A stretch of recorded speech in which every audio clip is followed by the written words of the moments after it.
Today, an elderly man becomes Australia's third coronavirus-related death. And 2 women charged following a supermarket scuffle.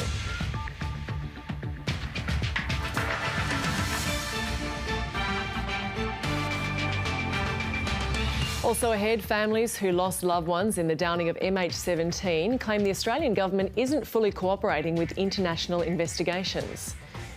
And sights set on scoring record crowd numbers for women's sport at the T20 World Cup final between Australia and India. Hello and welcome to ABC News. I'm Gemma Veness. Let's check the weather around the capitals. Possible showers for Brisbane, Sydney and Canberra. Increasing sunshine for Melbourne today. The rain clearing in Hobart. It's sunny in Adelaide. Scattered cloud over Perth. And the chance of a thunderstorm in Darwin. A man in his 80s has died in a Sydney hospital after testing positive to COVID-19, making him the third coronavirus-related death in Australia. Reporter Philippa McDonald joins us now. Philippa, what do we know about this latest death? Well, we know that this latest death was an 82-year-old man, a resident here at Dorothy Henderson Lodge, which is run by Baptist Care, and that he's the second death from this nursing home, the infection that happened in this nursing home. There are 11 people still in quarantine, including an assistant nurse who was caring for a 95-year-old woman who died last week, and now this 82-year-old man who died in hospital overnight with coronavirus and a terrible respiratory illness, and he had been in hospital since March the 1st. Now, Baptist Care, which runs this nursing home, says there have been no new cases here at this nursing home, but it has to be remembered there are no visitors allowed here. Everyone has been quarantined to their rooms, one person a room, and food is being sent into those areas, and there is absolutely no mixing. So the Dorothy Henderson Lodge is in lockdown. But the tragedy today that 2 people have died, the latest being this 82-year-old gentleman who'd been in hospital for the past 8 days with the coronavirus, Gemma. And how many confirmed cases in New South Wales now? We've got 38 confirmed cases, Gemma. We have 7,216 people who've been tested, and we have 2 deaths. We also have 488 people still under investigation. Those pathology labs are working around the clock to try and get that testing back, because sometimes one test isn't definitive. It might take 2 or 3 tests for a conclusive result. OK, Philippa, we'll have to leave you there while we take our audience live now to Melbourne, where the Health Minister is speaking. Victoria has gone ahead and already activated 4 respiratory clinics, and across their hospital network, as are the hospital networks across the country, testing and treatment centres are being set up. And I want to thank and acknowledge John Dowling here, the Deputy Director of Emergency Medicine, Yigal, one of our leading emergency physicians who's here, Amy, who is helping to run the nursing side of it. And I'm joined by Camillo Bonanno, the National President of the Australian Dentists Association. And as a country, people are coming together in what can be a challenging and uncertain time. And our job is not only to prepare, but to help people understand that we are actually well prepared. No country's immune, but Australia is deep in preparation and already activation for making sure that people are protected. In that context, overnight we know that the number of countries affected by coronavirus has grown to 95, that 105,000 people have now been formally diagnosed with coronavirus, and sadly over 3,600 have lost their lives.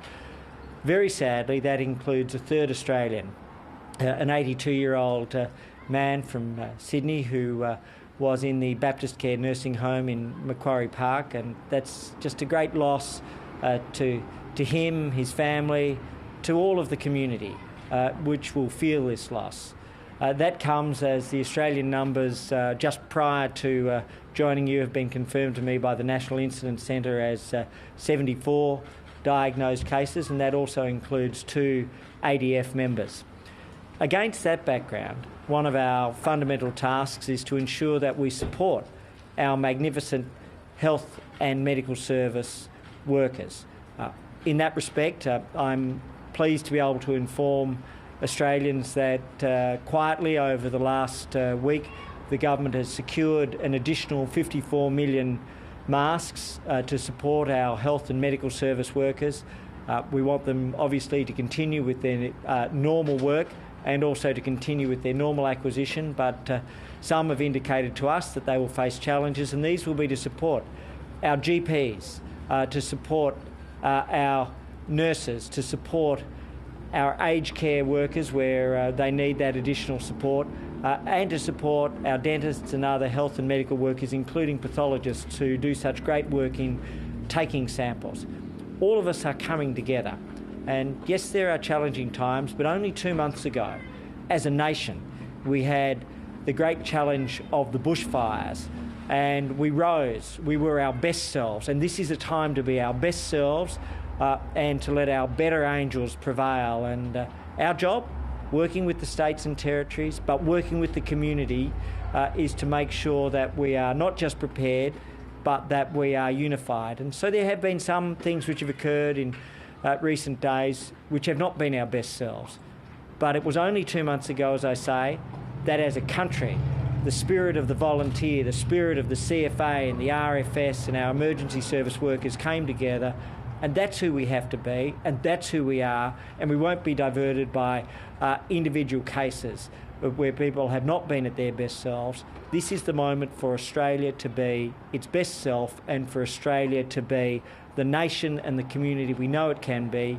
We will be, and we will get through this together. I might ask Carmelo to make some comments from the dentist's perspective, and then John, if he might wish to give you a really important insight into how this particular hospital, Frankston, is preparing, then I'm happy to take questions. Thank you, Minister.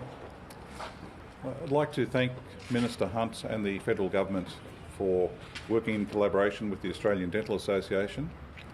Without this additional supply of masks, there'd be many practices who would be facing imminent closure in the next few weeks. Thanks to this, what this means is the Australian public will be able to continue to receive dental services, and an added benefit of that is that there won't be an additional burden on medical practices and hospital emergency departments. So thank you, Minister. We'll continue to look forward to working with you. Thank you. And John, the sort of thing that Frankston is looking to set up and do?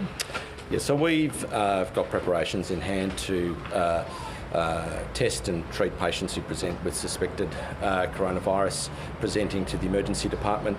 We have plans in place to protect staff with appropriate PPE so that our healthcare workers remain well and remain able to continue to treat patients as they present to hospital. Great. Happy to take any questions. Minister, the doctor at the centre of the Tura surgery has been criticised by Minister Karpos for his behaviour regarding his runny nose going to work.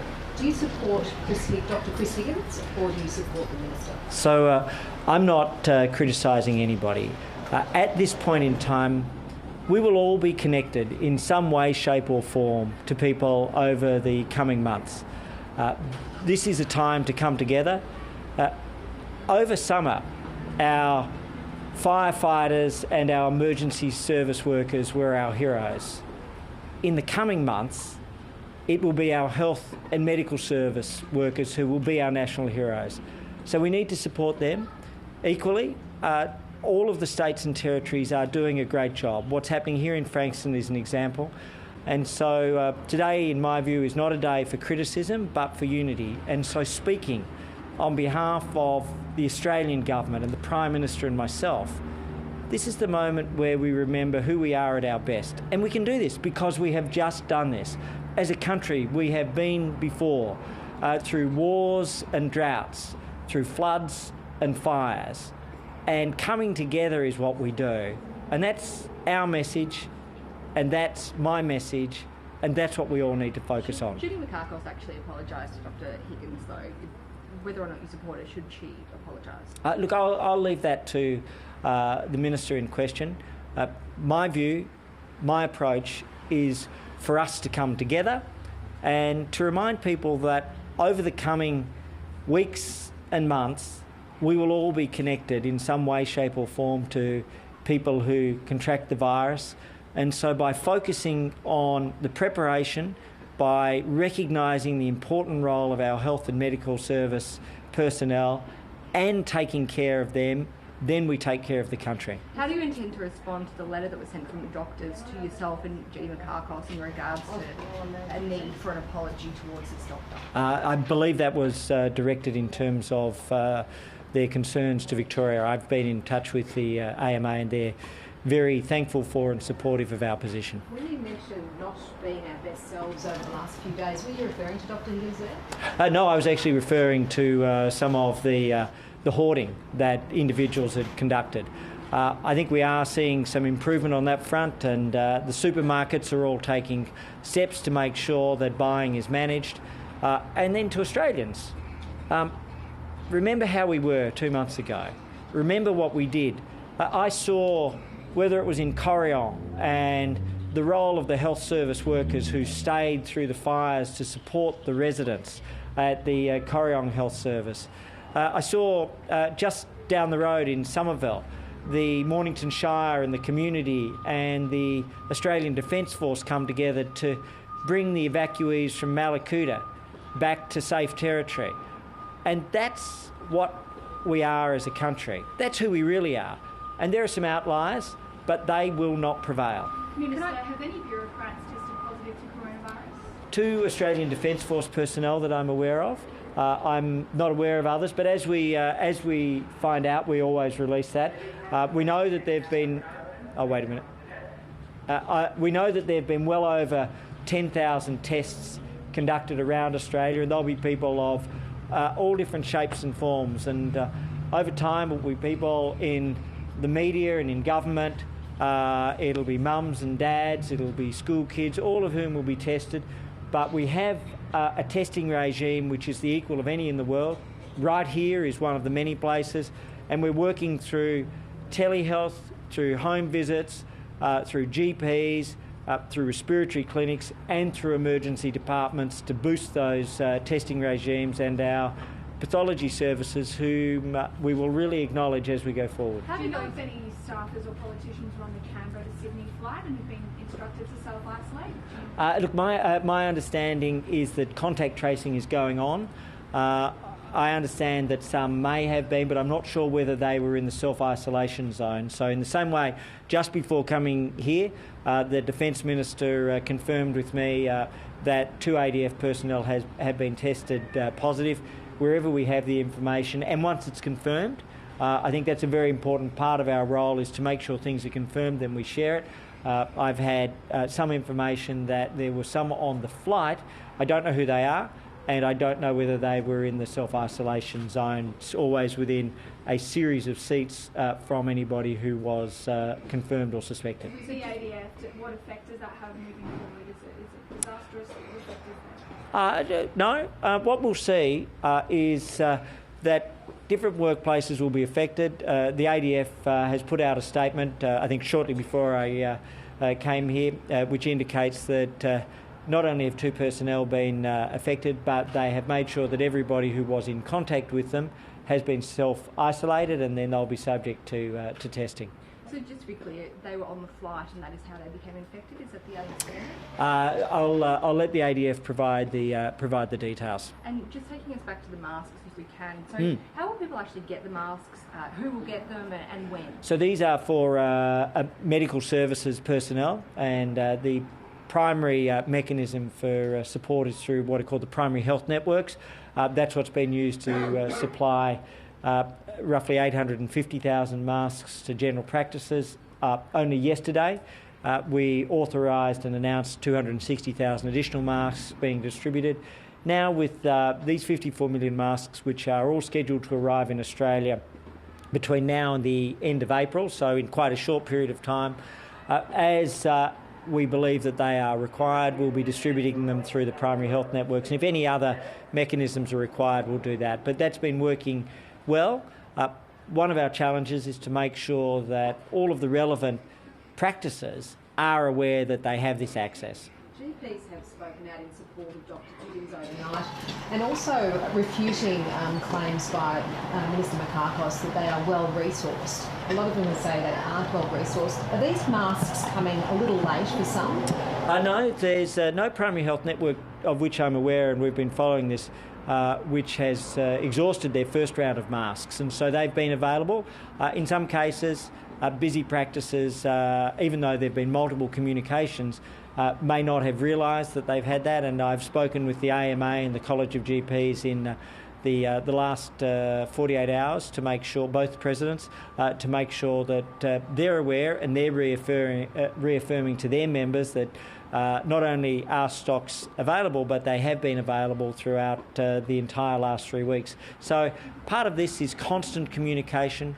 Many people are busy, many people are focused. They're doing a magnificent job, our GPs, as are our emergency departments, and as a country, again, sending the message, we're supporting you. Will the government subsidise teleconferencing between doctors and patients in the wake of coronavirus? We have indicated, I said last Thursday, that was something we were proposing, and on Friday, Professor Brendan Murphy, the Chief Medical Officer, held a roundtable with primary healthcare workers, GPs and others to help begin the process of designing. So that's being designed now to make sure that it works in the best way, and we'll have more to say on that during the coming week. But yes, we are absolutely intending to provide those telehealth services. We're designing them now and we will be delivering them, my expectation is, before the end of the week. Some confusion about whether a runny nose is part of the criteria for a doctor to turn up at work with. Do you know whether that is part of the guidelines or is not part of the guidelines? So if anybody has been exposed, then the position is very clear that if they believe they've been in contact, if they believe they've been exposed, to self-isolate, and the Chief Medical Officer will be speaking tomorrow and be providing more medical advice. But what we've been saying is it's the same principle that if you have flu symptoms or flu-like symptoms, then in the ordinary course of events you wouldn't be presenting, and if in doubt, get yourself tested. And that's the important message. We would rather, even though it can be a little bit of a stress on the system, we would rather people over-test rather than under-test. Would you support a lift to the new start to stimulate the economy? Look, I will respectfully leave those questions to the Treasurer. Similarly, I will push it. Would you pay casual workers who have actually had to quarantine due to the coronavirus? I will say this, on Tuesday, the Attorney-General and Industrial Relations Minister Christian Porter will lead a national roundtable in Sydney that will bring together employers, employees, unions and government to look at all of the things that are necessary and appropriate to keep our workforce going. There will be stresses and there will be strains, and this is a time for tolerance, not criticism. It's a time to recognise there are challenges, and it's a time to come together to find solutions. Our job has been to lead that national framework, and all thanks to our medical workforce, the states and territories, but equally the different parts of government under the Prime Minister's leadership are leading their respective roles in working with their parts of the economy, the community and households. Minister, will there be new GP guidelines tomorrow with that Chief Medical Officer's press conference? This week, the Chief Medical Officer is looking at releasing additional support and information for doctors, and that comes from the roundtable which he led on Friday. Will other ADF members need to self-isolate now moving forward? So what has happened is that those who were in close contact have been contact traced, and they are being asked to self-isolate and then to be tested. Okay, thank you very much. All right, that was the Health Minister Greg Hunt there in Melbourne. He says Australia is well prepared for coronavirus, with 95 countries now recording infections. 3 Australians have now died from the virus, the latest being an 82-year-old man who was living in a Sydney aged care facility. The government says an additional 54 million masks have been secured now. So they will be prioritised to GPs, nurses, aged care workers, dentists and pathologists. And the Minister has made a call for calm, saying that some people in recent days have not been their best selves. He also confirmed there that 2 ADF personnel have tested positive for coronavirus, and those that have been in close contact in the ADF are now self-isolating. 10,000 tests have now been conducted over Australia. And the Minister says they would rather over-test than under-test, clearly, even if that does bring a strain on the system. And the question was asked there about casual workers who are clearly not being paid while they're self-isolating in case they have coronavirus. And he flagged there that there might be an announcement made in relation to that from the Attorney-General and Industrial Relations Minister, I believe on Tuesday, looking at what's necessary to keep the workforce going during this time, and with a further announcement to come on that. Well, moving on, and 2 women have been charged following an altercation over toilet paper at a supermarket in Sydney's southwest. The scuffle between the women broke out at a Woolworths in Chullora yesterday, with staff forced to intervene. One of the women was allegedly assaulted during the disagreement. However, no one was injured. I just want 1 pack. No, not 1 pack. What's the limit? The women aged 23 and 60 from Bankstown were issued court attendance notices for a fray. Meanwhile, supermarket chain Coles has announced it's limiting the sale of toilet paper to 1 packet per customer. And this comes following a run on toilet paper sales amid fears of a coronavirus outbreak. The New South Wales Premier Gladys Berejiklian is calling for calm. Firstly, I cannot understand the logic. We have a big factory in Penrith that produces toilet paper, a big factory in South Australia that has pallets moving out the door. Everybody please stay calm and be rational. We have everything we need. Nobody needs to fear of running out of anything. And as the impact of coronavirus takes hold, Australia's Treasury Department has flagged an urgent need for targeted stimulus, with $34 billion modelled dollars to be wiped from the economy this year. Labor frontbencher Chris Bowen says he supports the need for stimulus, but wants to see details of the government's package. The Reserve Bank has had to cut interest rates 4 times in the last 10 months, well before coronavirus and bushfires. So the economy has been weakening. Now, the government does need to respond. One of the things they could do is adopt the policy we took the election of the Australian Investment Guarantee, an upfront investment deduction, 20% upfront for all businesses, all investments, big or small. That's a good step, one that they dismissed arrogantly at the time and said wasn't necessary. I do think they'll have to adopt something like that. And there are other measures that need to be put in place as well. The government should adopt the advice of the Treasury. We don't know what the latest advice is. Of course, it was a very, very big stimulus necessary during the global financial crisis, which the Liberal Party and National parties dismissed at the time. It saved Australia from recession. This is a different circumstance, but it's a serious circumstance. But it's not just about coronavirus. There's a broader weakening in the economy as well. An Australian couple whose family members were killed in the downing of MH17 claim the Morrison government is not fully cooperating with their Dutch counterparts. The Australian government insists it fully supports the investigation and the families of victims, assisting them to participate in the trials at The Hague. The accusation comes just days before 3 Russians and a Ukrainian man go on trial, accused of murdering 298 people when the Malaysian Airlines jet was shot down in 2014.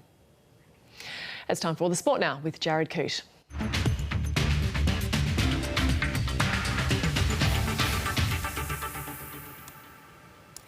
Australia will head into tonight's T20 World Cup final as favourites against India. Over 90,000 people are expected to fill the MCG to watch Australia attempt to go back-to-back.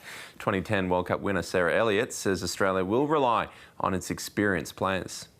I think the key is going to be power play batting. I think Lanning's been tremendous under pressure, and Australia will look for her to do the same again. Healy and Mooney been in terrific form as well, likes of Rachel Haynes. So, you know, they'll look to capitalise on the power play and then for one of their recognised batters to go deep, make a big 50.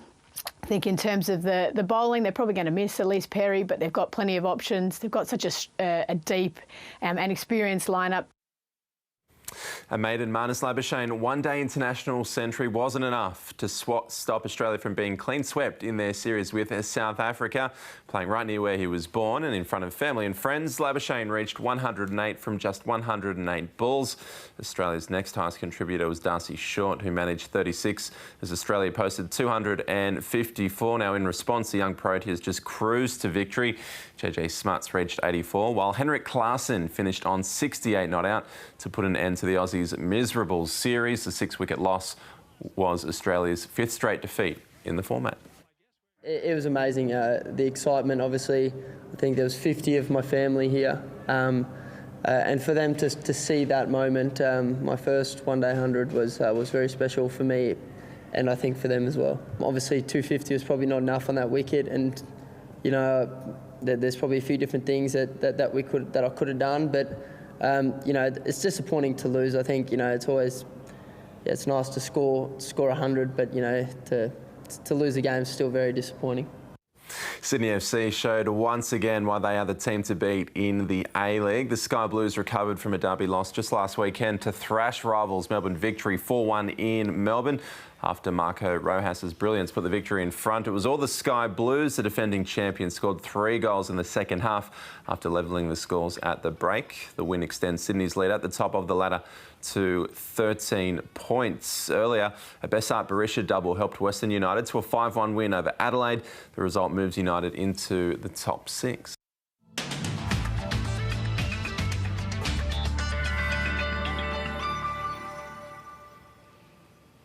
On the satellite, troughs are bringing showers and storms to the top end, extending into tropical and eastern Queensland. Onshore winds are producing showers along coastal New South Wales, Victoria and Tasmania. Looking around the country, Queensland will be mostly cloudy and warm in the south with showers and storms in the north. New South Wales and the ACT will see clearing showers in the southeast with a late thunderstorm forecast for the northwest. Victoria will be mostly sunny in the west of the state, with the showers easing in the southeast. Tasmania will be mostly sunny in the south, cold with a clearing shower in the northeast. Mostly sunny across southeast and central South Australia, with sunny and warm conditions in the west and in the north. Western Australia, mostly sunny and warm in the southwest and also in the north of the state. And the Northern Territory has some showers and storms in the north. It's mostly sunny and warm over the interior. Looking ahead to tomorrow's forecast for the capitals, showers for Brisbane, mostly sunny in Canberra, Melbourne and Adelaide. A possible shower for Sydney, cloudy in Hobart, a sunny day in Perth and a possible thunderstorm for Darwin. And that is the latest from ABC News. I'm Gemma Veness. Thanks for joining us.